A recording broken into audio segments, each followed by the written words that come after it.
sitwasyon pag oras ng break time. Yan. Kaduyan. Yan. Ang kubo para panakip sa araw upang hindi mainitan. Yan.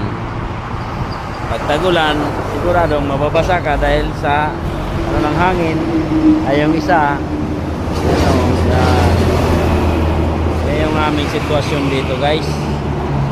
Yan. Pagkatapos namin ang trabaho sa tanghali, duyan-duyan muna kami.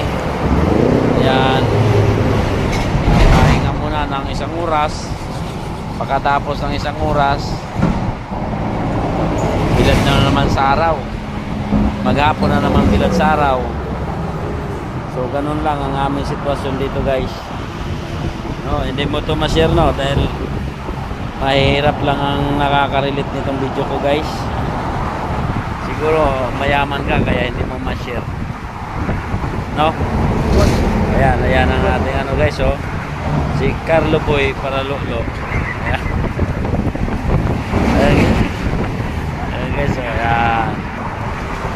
So, ayan ang ating area. So, guys, maraming salamat sa inyong pag-share at follow ng aking mga video. Tinatanaw ko na malaking kutan na loob. Maraming salamat sa mga. Ingat po tayo.